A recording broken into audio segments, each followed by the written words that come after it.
بسم اللہ الرحمن الرحیم. السلام علیکم. میرا نام کیسر ہے اور آج ہم بات کر رہے ہیں کہ لاک ڈاؤن ہے, یعنی کہ دنیا کا لاک ڈاؤن ہے.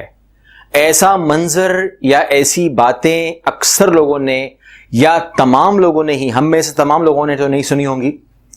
تو آج ہم سن رہے ہیں کہ لاک ڈاؤن ہے, اور جب سے لاک ڈاؤن ہوا ہے اس نے کبھی نہ کبھی کھلنا ہے. تو جب کھلے گا تو کیا ہم کو دنیا اسی شکل میں ملے گی؟ حالات وہی ہوں گے, تمام ممالک ویسے ہی ہوں گے, معاشی صورتحال سیم ہوگی, یو ایس اے کو یو ایس اے ہی مانا جائے گا ان اے سینس کہ جس طرح میں کہہ رہا ہوں آپ سے, اور تمام جو بھی کاروباری معاملات ہیں یا معاشی معاملات ہیں یا جو بھی صورتحال ہے, کیا یہ سیم ہوگی یا بدل دیا جائے گا؟ دنیا کو بدل دیا جائے گا یا یہ بدلی ہوئی دنیا ملے گی؟ جو لوگ تھوڑا بہت جو ٹی وی کے پروگرامز میں نے دیکھے اور میں یوٹیوب پہ سرچ کر رہا تھا, تو مجھے ایسے پروگرام ملے کہ جہاں پر فار ایگزامپل جس طرح بگ بردر شو تھا وہاں پر, اور بگ باس ٹائپ شو ہوتے ہیں. اب جو بگ باس ٹائپ شو تھا اس میں نے دیکھا کہ وہاں پر ایک آنکھ ہوتی ہے, یعنی کہ جو بگ باس ہے اس کی ایک آنکھ ہوتی ہے.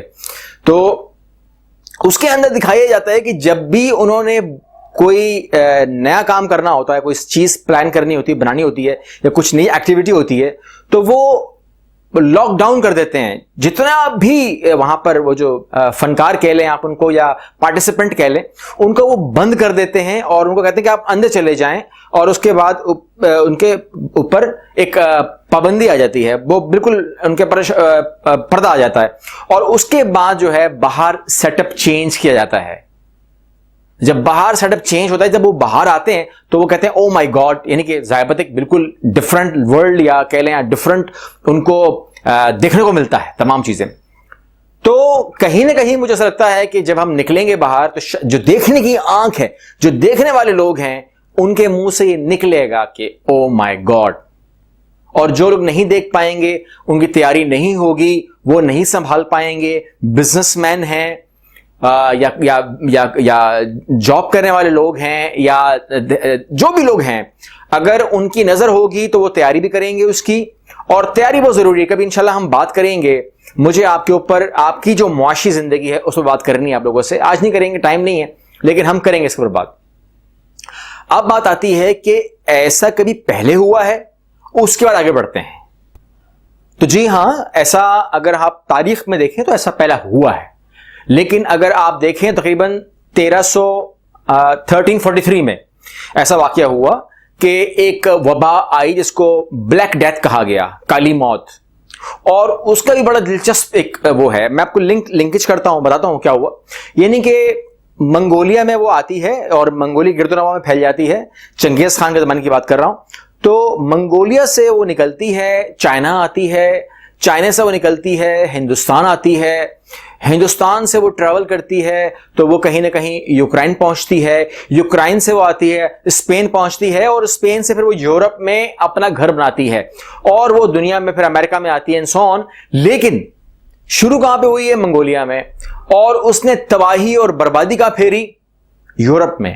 یعنی کہ 2,20,00,000 افراد دنیا میں مرتے ہیں.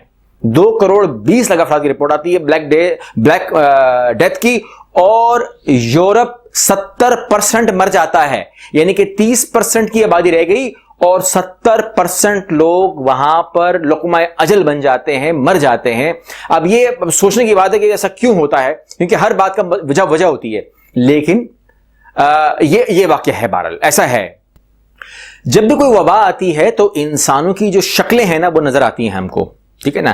کچھ لوگ ہوتے ہیں جو بڑے خوبصورت ہوتے ہیں, لیکن ہم کہتے ہیں کہ وہ بظاہر خوبصورت ہو سکتے ہیں.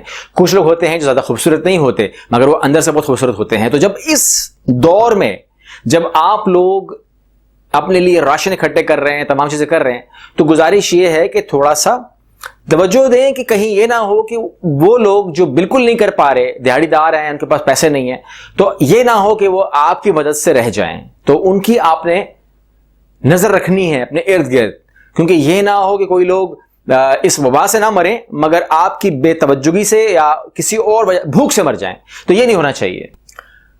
بہت سارے ممالک میں معاشی اور تمام جو صورتحال ہے, جو دوستیاں ہیں, بدلیں گی, حالات بدلیں گے. کچھ معاشیت اوپر آئے گی, کچھ کنٹریز اوپر جائیں گی, کچھ کنٹریز نیچے آئیں گی, اور یہ ہونا ہے. میں نے پریویس ویڈیو میں بتایا آپ کو کہ اس وقت جو سب سے زیادہ ٹارگٹ بنا ہوا ہے وہ کچھ یورپ کے علاقے بنے ہوئے ہیں, اور خاص طور پہ جو ہاٹ ٹارگٹ ہے وہ یو ایس اے ہے. یو ایس اے پہ نظریں ہیں, اور یو ایس اے پہ نظر پاکستان کی نہیں ہے.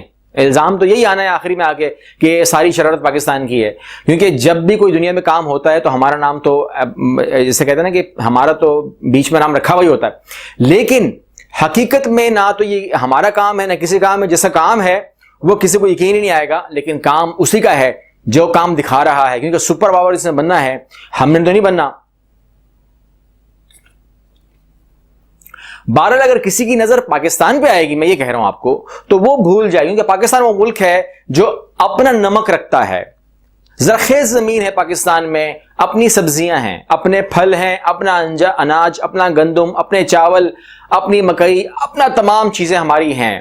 آپ ہم سے بیک آؤٹ کر سکتے ہیں, آپ ہم سے ناراض ہو سکتے ہیں, لیکن اگر آپ ہمیں یہ تانا دو گے یا ہمیں یہ ڈراؤ گے کہ ہم آپ کو بھوکا مار دیں گے, ہمارا ساتھ دو, تو ہم لوگ جو شہری لوگ بھی ہیں ہم اپنے آس پاس گرد و نواح میں اگانا شروع کر دیں گے. بھوکے تو نہیں مار سکتے ہو, ایک بات تو دماغ میں رکھ لیجئے. جہاں تک بات جنگ کی ہے تو وہ بھی ممکن نہیں ہے ہمارے ساتھ, کیونکہ آپ سمجھ سکتے ہو کہ ہماری جو پوزیشن ہے وہ کیا ہے. آخری میں ہم بات کریں گے اس وبا کا علاج کیا ہے.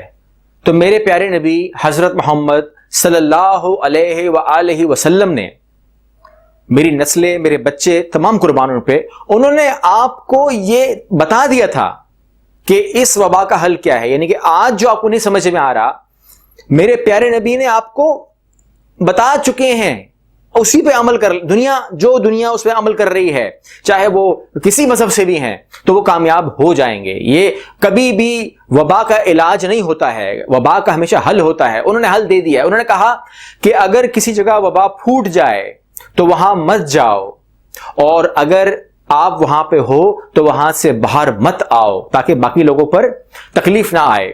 تو یہ انہوں نے ایک حل دیا.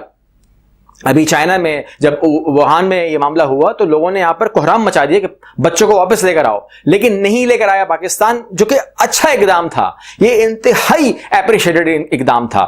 زلفی بخاری کو بڑا ذلیل کیا ہم سب نے, لیکن میں کہہ رہا ہوں کہ بالکل صحیح کیا, کیونکہ یہ اگر پاکستان نے چائنا سے اپنے اسٹوڈنٹ کو لے کر نہیں آئے, آپ شاید مجھے بھی وہ کریں گے کریٹیسائز, مگر میں جواب دے رہا ہوں آپ کو, اگر نہیں لے کر آئے تو میں کہتا ہوں کہ یہ بالکل سنت کے مطابق تھا کہ جہاں وبا آ جائے وہاں سے مت آؤ, اور وہاں جہاں وبا ہو وہاں مت جاؤ, کیونکہ یہ ہمارے نبی نے بتا دیا ہے, یہ حل ہے. تاکہ جو وبا آئی ہے آپ کرنٹینہ میں چلے جائیں اور آپ اس وبا کو اپنی موت ہی مار دیں. مر جاتی ہے, موت ختم ہو جاتی ہے, تھوڑا سا برداشت کرنے کی بات ہوتی ہے.